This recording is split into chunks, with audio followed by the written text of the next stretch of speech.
For Eric J on Sports, I'm Eric J, and this is what I think.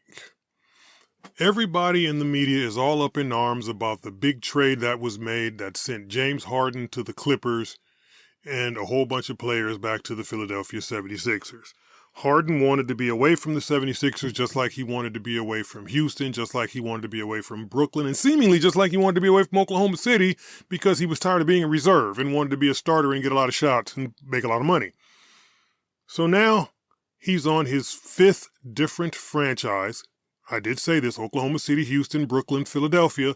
He's on his fifth different franchise, which is strange for Hall of Famers to be on that many teams. Think about Russell Westbrook, who's been on that many teams. But I guess Shaq has been on 6 teams, so it's not a big deal. But he's on his fifth different franchise, and he forced his way out of the first 4. But James Harden is now a Clipper. So James Harden gets to play with Kawhi Leonard, Paul George, Russell Westbrook.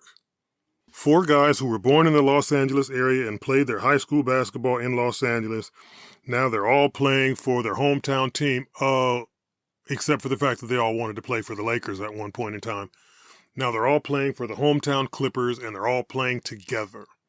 And everybody thinks that this is going to make the Clippers the favorite to win the NBA championship. DraftKings even adjusted the odds, taking the Clippers from 23-1 to 12-1 to win the NBA championship. They're right behind the Celtics and the Denver Nuggets and Milwaukee and Phoenix. They're right behind those guys as one of the favorites to win the championship. But see, it's like I always say, people look at stats and people look at numbers and people don't actually watch the games or pay attention to what's actually going on the court. Yes, James Harden led the league in assists last year. Yes, he did. But you think about what the Clippers have just amassed on their roster, and you'll understand that they have no business being a favorite to win the NBA championship. Because what the Clippers have right now is 4 guys that you cannot depend on. They're all all-stars. They're all going to the Hall of Fame. If you roll out a lineup of Harden, Westbrook, Paul George, Kawhi Leonard, and Ivica Zubac, that's a pretty formidable starting 5. But if you think about not just the names, but the players, then you'll realize that that's not a lineup you want. You got 2 guys that are always hurt, one who seemingly doesn't even want to play. He just wants to make the money for playing, but he doesn't actually want to be on the court. And another guy who thinks he's way better than he is.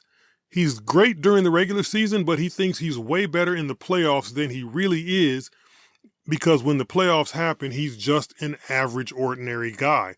And he's always also hurt, or he's also always hurt. So you've got 2 guys who are always hurt, one who doesn't really want to play, and one who thinks he's better than he is.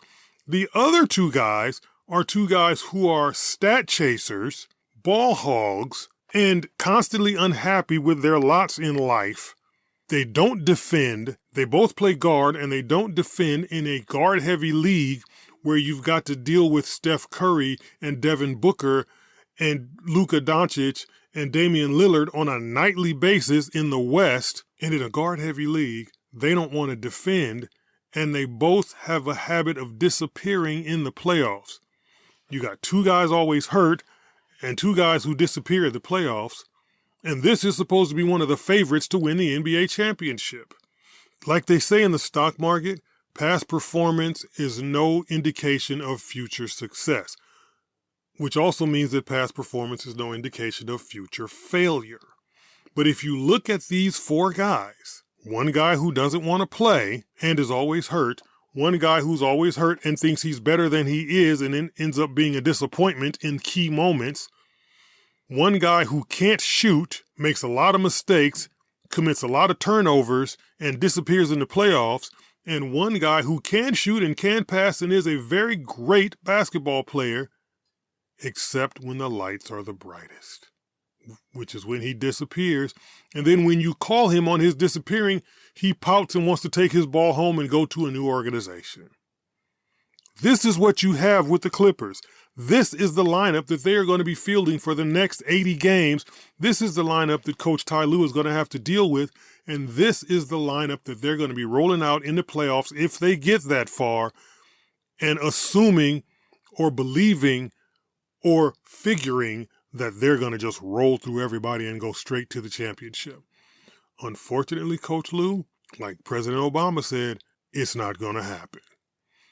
You're going to have to do a lot of babysitting. You're going to have to do a lot of hand-holding. You're going to have to do a lot of shrinking. You're going to have to do a lot of coddling. You're going to have to do a lot of being everything but a coach to try to get this team to even play together. And once you get them to play together, to try to win, and if you can get them to win, to show up in the playoffs. Because you'll have in the playoffs one guy who's either hurt or doesn't want to play, teaming with 3 other guys who disappear when the lights are the brightest.